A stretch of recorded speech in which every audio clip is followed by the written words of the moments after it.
پیار تھا پیر سیال ثانی سیالوی رحمہ اللہ سے.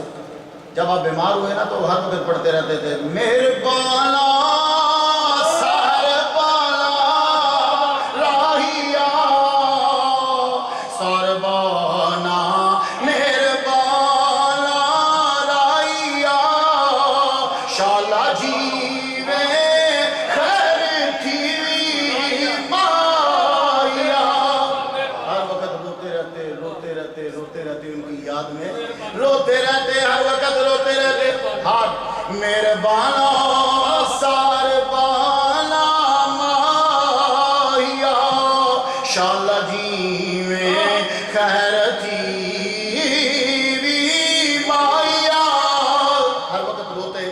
تو تسبیح آپ نے ہاتھ میں پکڑی ہوئی ہے. تو ڈپٹی کمشنر کی بیٹی آگے بڑھی تو کہتی ہے یہ کیا کر رہے ہو؟ کہا میں اپنے مالک کا نام لے رہا ہوں. کہا جب مالک کا نام لیتے ہو تو تنخواہ دیتا ہے؟ انگریزوں کو پیسے ہی یاد رہتے ہیں ہر وقت. تنخواہ دیتا ہے؟ پیر ملی شاہ صاحب کہنے لگے نہیں تنخواہ نہیں دیتا، جتنی جب ضرورت ہوتی ہے اتنی تب دے دیتا ہے. جتنی جب ضرورت ہوتی ہے وہ شے اتنی تب دے دیتا ہے. اب انگریز آپ کو پتا بڑے سیانے ہیں، سیانے نہ ہوتے تو حکومت کیسے کرتے. کہنے لگی آپ جو بولتے ہو وہ آپ کی مان لیتا ہے؟ پیر میرے علی شاہ صاحب فرمانے لگے ہاں وہ ہم جب عرض کرتے ہیں تو سن لیتا ہے ہماری. تو کہنے لگی اچھا پھر اس وقت سخت گرمی پڑ رہی ہے بولو اسے کہ بارش کر دے. بڑی چوٹ ماری اس نے. کیوں؟ اسے غصہ یہ تھا کہ میری اپنی نے جب ہاتھ بڑھایا ہے تو پیر میرے علی شاہ نے ہاتھ کیوں نہیں ملایا. ڈپٹی کمشنر نے جب بڑھایا تو آپ نے ہاتھ بڑھا دیا، ٹھیک ہے. بیگم نے بڑھایا تو کہا نہیں عورتوں سے ہم ہاتھ نہیں ملاتے، ہاتھ پیچھے کر لیا. اب اس کا تھا کہ میں کسی طرح طنز ماروں. کہنے لگی اس وقت سخت گرمی ہے اگر بارش ہو جائے تو فائدہ مند ہے. کہا عرض کرتے ہیں تسبیح کے دانے چلیں. یہ دانے چل رہے ہیں، امام ادھر پاس آ رہا ہے. میں یہ سمجھتا ہوں کہ دانے نہیں چل رہے. دانا دانے سے ملتا ہے تو بادل کو آرڈر ہے کہ تو بادل سے مل. تسبیح کے دانے اکٹھے ہوئے، بادل اکٹھے ہو گئے. امام پیر میرے علی شاہ کی انگلی سے لگا، بارش برسنے لگی. یہ ہیں سچے لوگ. یہ سیال لجپال کا فیض ہے جو آپ کو ہر جگہ نظر آتا ہے. مجھے ابھی میں ایک تقریر سن رہا تھا، پیر کرم شاہ صاحب رحمہ اللہ بھی جلوہ فرمائے اس مجمع میں. خواجہ قمر الدین سیالوی رحمہ اللہ تقریر فرما رہے ہیں اور ضیاء اللہ کا دور ہے. ضیاء اللہ کی چمک اتنا اچھا بندہ تھا کہ بازو کے علاوہ کچھ ملے ہی. اور فقہ کا مسئلہ یہ ہے کہ لاش نہ ہو تو جنازہ نہیں ہوتا، گویا کہ جنازہ ہی نہیں. جنہوں نے پڑھا ان کی اپنی مرضی. وہ جنگ اخبار نے ایک دن لکھا، ایک دن جنازہ پڑھ رہے تو جس کا جنازہ پڑھ رہے تھے بندہ خود آ گیا. دوسرے دن جنگ اخبار نے لکھا جس کا جنازہ پڑھ رہے تھے غائبانہ خود بندہ آ گیا. میں نے کہا واہ امام اعظم کتنی تیری نظر تھی کہ غائبانہ جنازہ ہوتا ہی نہیں ہے. امام اعظم کو چھوڑو، تمہاری نماز پوری ہوگی تو مجھے پکڑ لے. پیر سیال لجپال رحمہ اللہ تقریر فرما رہے ہیں، جملہ ذرا سن لو. قائد اعظم کو بھی وہی تیور تھے، وہی جملہ تھا، اور ضیاء الحق کو بھی وہی تیور وہی جملہ. بڑی بڑی ہستیاں میں مجمع میں دیکھ رہا ہوں بیٹھی ہوئی ہیں کہ جو ایک قدامت شخصیت مقام رکھتی ہے معاشرے میں. اور خواجہ قمر الدین سیالوی فرمانے لگے یہی جملہ کہا تھا قائد اعظم کو، قائد اعظم سن قمر الدین گورنمنٹ کے ساتھ اس لیے نہیں ملا کہ اس کو کوئی سیٹ مل جائے، میں اس لیے مسلم لیگ کے ساتھ ملا ہوں کہ اس ملک کو محمد کا نظام مل جائے. اور یہ قائد اعظم نے جوابی خط لکھا تھا کہ جب پاکستان بن جائے گا اس کا نظام جو ہے وہی نظام ہوگا جو محمد صلی اللہ علیہ وسلم کا نظام ہے. اب پتہ نہیں وہ ہسٹری میں یہاں کہیں ہے کہ نہیں. وہ خط لکھا آپ نے قمر الدین سیالوی رحمہ اللہ، اور وہی جملہ آپ نے دہرایا جب ضیاء کی حکومت تھی. آپ تقریر فرماتے یہ آپ کو ٹی وی اس میں یوٹیوب میں مل جائے گی. تقریر کرتے ہوئے فرما رہے ہیں اگر ضیاء الحق محمد صلی اللہ علیہ وسلم کے دین کو نافذ کرتا ہے اس ملک میں تو ہم اس کے ساتھ ہیں. سبحان اللہ. اگر دین کو نافذ کرتا ہے تو ہم اس کے ساتھ ہیں. یہ پیر سیال لجپال کا جملہ، ان کو دنیا کی کوئی شے نہیں چاہیے. ان کو جب شمس العلماء کا خطاب دیا گیا فرمانے لگے تیرے خطاب نہیں چاہیے، ہم لوگوں کو محمد صلی اللہ علیہ وسلم کے در کی غلامی مل جائے، اس سے بڑا کوئی اور خطاب ہوتا ہی. یہ ہمارے لیے خطاب ہے سب سے بڑا. اللہ اکبر جل شانہ. جتنے بھی اولیاء کرام پیران عظام ہیں، ساری زندگی ان لوگوں نے اپنی زندگی میں سچ بولا، انہوں نے کبھی جھوٹ نہیں بولا. اور جو آدمی سچا ہے، لائر اور ڈینائر جو ہے وہ لائر نہیں ڈینائر نہیں، ہوتا کیا ہے کہ اللہ تعالیٰ پھر اس کو اس مقام پہ فائز کر دیتا ہے. لیکن اس کے لیے ضروری یہ ہے خواتین اور حضرات جتنے لوگ بھی سنیں گے یا سن رہے ہو، اس کے لیے یہ ضروری ہے کہ ہمیں اپنی ساری زندگیاں ڈھالنی ہیں اس طرح جس طرح اولیاء کرام نے اپنی زندگی جو ہے وہ یہاں گزاری ہیں. میں ہر جلسے میں یہ کہا کرتا ہوں کہ آپ لوگ جو ان ملکوں میں آئے ہو، آپ لوگوں کی مثال بالکل اولیاء کرام جیسی ہی ہے. داتا گنج بخش علی اجمیری لاہور آئے تھے، وہ لاہوری نہیں تھے، وہ افغانستان سے آئے تھے. خواجہ معین الدین اجمیری چشتی رحمہ اللہ تعالیٰ یہ وہاں اجمیر کے نہیں ہیں، یہ خراسان سے آئے ہیں. لیکن یہ لوگ جب وہاں ان ملکوں میں آئے، انہوں نے زندگی اس طرح سے گزاری ہے کہ کوئی آدمی جو ہے وہ ان پہ انگلی نہیں اٹھا سکتا. بادشاہوں کے کریکٹر پہ انگلی اٹھ سکتی ہے، فلاں شراب پیتا تھا، فلاں یہ کرتا تھا، فلاں یہ کرتا تھا، کوئی آدمی انگلی اٹھا کے دکھائے داتا گنج بخش علی اجمیری کی زندگی پر انگلی اٹھا کے دکھائے، معین الدین اجمیری چشتی رحمہ اللہ کی زندگی پر کوئی انگلی اٹھا کر دکھائے. کوئی نہیں. کیوں؟ ان لوگوں نے صدق سچائی کے ساتھ یہ صرف محمد صلی اللہ علیہ وآلہ وسلم کے مشن کو آگے لے کے چلتے تھے. اور اس کے لیے ضروری ہے یاد رکھنا بات کہ سچا وہی ہے جو محمد صلی اللہ علیہ وآلہ وسلم کے دامن کے ساتھ لگ گیا. میں بات کو ختم کرنے لگا، آخری بات سنیے. آج محمد صلی اللہ علیہ وسلم کے نالین مبارک کو سر پہ رکھا جاتا ہے. پوری ایک کتاب ہے میرے پاس جو ترکی سے چھپی ہے، بڑے بڑے بادشاہوں نے سرکار کے نالین کو اپنے سر پہ رکھا. تو جب تک پاکستان میں سرکار کا نالین تھا تو امن و امان تھا. ایک وزیر نے وہ نالین دبئی میں بیچ دیا ہے. کتنی بڑی بدقسمتی ہے. ایک وزیر نے وہ نالین بیچ دیا کیونکہ ایک عورت کے پاس ایک تھا دوسرا نہیں تھا. اس وزیر ظالم کے بچے نے لاہور کو خالی کر دیا نبی کے نالین سے. وہ خالی ہوا. اب آپ دیکھ لو کہ ہر جگہ طوفان برپا ہے.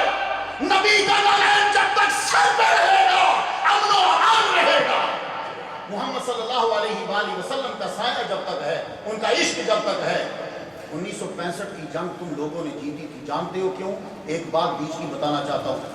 اپنی پوری فیملی کا زیور پیر سیال نے گورنمنٹ آرمی کو دے دیا.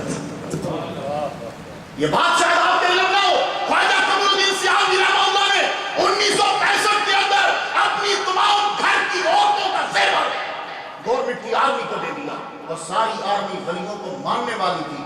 کس طرح سے ملک کو بچا تھا. محمد صلی اللہ علیہ وآلہ وسلم کے نالین مبارک، سرکار کے نالین، اعلیٰ حضرت نے تو فرمایا ہے کہ معراج کی رات عرش پہ نالین نہیں تھے. اعلیٰ حضرت کی کتاب میں یہ لکھا ہے، لیکن ہم باقی کتابوں میں دیکھتے ہیں تو وہ کہتے ہیں کہ نالین سمیت سرکار صلی اللہ علیہ وآلہ وسلم عرش پر جو ہے وہ گئے.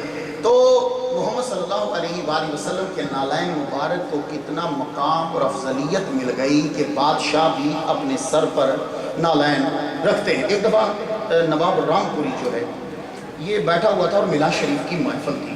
سر پہ اس نے نواب نے تاج رکھا ہوا تو صدیقی صاحب بہت بڑے علامہ وہ تقریر فرما رہے تھے.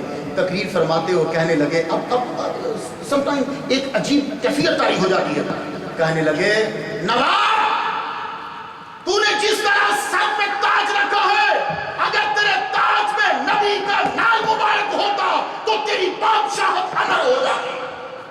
وہ نواب بھی کیا بات ہی کھڑا ہو کے ہاتھ جوڑ کہتا ہوں سچ کہا، سچ کہا. نبی کے نالین اگر میرے سر پہ آ جائے میری زندگی میری بادشاہت امر ہو جائے. محمد صلی اللہ علیہ وسلم کے نال نے آپ کے پاؤں سے وابستگی اختیار کی. آج ساری دنیا ان کی عزت کرتی، نال کو نالین مبارک بولتی ہے لفظ. سرکار صلی اللہ علیہ وسلم کے نالین مبارک کا ایک ڈائلاگ ذرا ملاحظہ کیجئے. کسی شاعر نے بہت اچھا تخیل کیا ہے، سمجھ کیجئے گا. اور آپ لوگوں کی نظر زیدی صاحب شیر سخن ہیں، میں ان کی نظر سنیے. ایک دن جبرائیل علیہ السلام تشریف لائے، لگتا ہے کہ معراج ہی کی رات کا واقعہ ہے. یوں نالین کے پاس کھڑے ہو کر ابھی کھڑے ہیں تو نالین مبارک جبرائیل علیہ السلام سے کیا کہتے ہیں؟ ہنس کے نالین سرور نے جبریل سے ایک دن یوں کہا جب بھی آیا کرو، ہنس کے نالین سرور نے جبریل سے ایک دن یوں کہا جب بھی آیا کرو، تم پہ لازم ہے مجھ کو جھک کے ملو، میری تعظیم سب کو بتایا کرو، چاہتے ہو بلندی جو پرواز میں، نالین کہہ رہے ہیں جبرائیل سے، چاہتے ہو بلندی جو پرواز میں، اپنے پر مجھ سے مس کر کے جایا کرو، چاہتے ہو بلندی جو پرواز میں، اپنے پر مجھ سے مس کر کے جایا کرو۔ جبرائیل علیہ السلام کہتے ہیں یہ اتنی انداز اور ایسا ناز کیسے پیدا ہو گیا؟ سنو سنو سنو، تم جانتے ہو کہ یہ ناز پیدا کیوں ہوئے؟ خدا نے قسم اٹھائی زمین کی، لا اقسم بہذا البلد، خدا نے قسم اٹھائی اس زمین کی، تو یہ نبی اس قسم والی زمین پہ تلوے رکھتا تھا، اور وہ تلوے میرے ساتھ منسوب ہوئے، میرے ساتھ لگے، تو آج یہ مقام بن گیا۔ تو سن لو، آج پیر سیال لجپال کی پوری زندگی کا خلاصہ عشق مصطفیٰ۔ ایک دن آپ سجدے میں ہیں، سجدے سے سر اٹھایا تو بالوں سے پانی کے قطرے گر رہے، کسی نے پوچھا حضور آپ تو ہمارے سامنے، یہ بالوں سے پانی کے قطرے کہاں سے؟ فرمانے لگے مدینہ سے وضو کیا، مدینہ میں وضو کیا۔ ان لوگوں کی پرواز کا یہ عالم ہے کہ سیال لجپال اسی لمحے مدینہ شریف میں، اسی لمحے یہاں، اس لیے تو کہتے ہیں اے چشم فلک دیکھ میں مدینے چلا ہوں، اے چشم فلک دیکھ میں مدینے چلا ہوں، اے وقت ٹھہر جا میں مدینے چلا ہوں، اے چشم فلک دیکھ میں مدینے چلا ہوں، اے وقت ٹھہر جا میں مدینے چلا ہوں۔ جبرائیل بھی گرائے ہیں میری محفل میں تو سن لیں، جنت کی نہ کریں بات میں مدینے چلا ہوں، جنت کی نہ کریں بات میں مدینے چلا ہوں۔ تو مدینے آپ لوگ کیوں جاتے ہو؟ ایک صاحب کو دیکھا کہ سرکار کے روزے پر داڑھی سے جھاڑو دے رہے، اس کو داڑھی کہتے ہیں، داڑھی سے جھاڑو دے رہے، تو کسی نے پوچھا، تب سرکار صلی اللہ علیہ وسلم کے روزہ آیا تھا جو آپ کی قبر مبارک کی کچی تھی، تو داڑھی دے رہے، داڑھی سے جھاڑو دے رہے، تو کسی نے پوچھا کہ جسم کو داڑھی کو کیوں مس کر رہے ہو؟ تو کہنے لگے تیرے خوابوں جو چیز تیرے خواب خیالوں میں لگی ہے، جو چیز تیرے خواب خیالوں میں لگی ہے، یا کوثر و زمزم کے پیالوں میں لگی ہے، دیتا ہوں میں در شاہ پہ داڑھی سے، دیتا ہوں در شاہ پہ جھاڑو میں داڑھی سے، جنت میری اس ریش کے بالوں میں لگی ہے، جنت میری اس ریش کے بالوں میں لگی ہے۔ محمد صلی اللہ علیہ وسلم کے روضہ اطہر کی مٹی سمجھو جنت کی مٹی، روضہ اطہر کی جگہ جنت تو ہے ہی، محمد صلی اللہ علیہ وآلہ وسلم سے تمام کی وابستگی تھی۔ آیت سنیے تو اجازت چاہتا ہوں، ان اللہ لا یہدی من ہوا کاذب کفار، جو جھوٹ بولنے والا ہے، جو ڈینائر ہے، اس کو کبھی اللہ ہدایت نہیں دیتا۔ ہدایت یہ ہوتی ہے کہ آدمی جو ہے اس کی آخرت جو ہے وہ کامیاب ہو جائے۔ اللہ تعالیٰ جب اسے بلائے تو دنیا سے جب جائے تو اس کے اندر وہ تمام علامات پائی جائیں جو ایک جنتی کی ہوتی ہیں۔ اس پہ کبھی گفتگو کریں گے۔ میں دعا کر کے ختم کرتا ہوں، اللہ تعالیٰ سعید شاہ صاحب کا سایہ دراز رکھے، اللہ تعالیٰ رضا الدین صدیقی صاحب، علامہ مقصود صاحب، حضرت سجادہ نشین دادا صاحب کے جو ہیں، اصغر چشتی صاحب اور سفرہ صاحب جو ہیں، انہوں نے جتنے آپ لوگ جنہوں نے کھانا پکایا، جو لوگ یہاں آئے، جنہوں نے شرکت کی، یہ بیچارے کاوش والے مولویوں کے اعلانات دیتے رہتے، اللہ ان کو بھی سلامت رکھے، اور جتنے بھی ہماری سرپرستی کرتے ہیں، جنہوں نے ادارے بنا رکھے ہیں، یہ لوگ آپ کی نظروں کے سامنے ہیں۔ سیالوی صاحب جلوہ فرما ہیں، جو تنظیمیں چلا رہے ہیں، جو ادارے چلا رہے ہیں، جو لوگوں کو بلا رہے ہیں، جو پیغام پہنچا رہے آپ سے عرض کرنا چاہوں گا، سب لوگ وابستہ ہو جاؤ، ہم تو اس کے دیوانے ہیں جو عبد القادر جیلانی رحمہ اللہ کا دیوانہ ہے، ہم اس کے دیوانے ہیں، بس اسی مشن کو لے کے آگے چلو۔ اللہ تعالیٰ ہمیں دونوں جہاں میں بھلائی عطا فرمائے۔ وآخر دعوانا الحمدللہ رب العالمین۔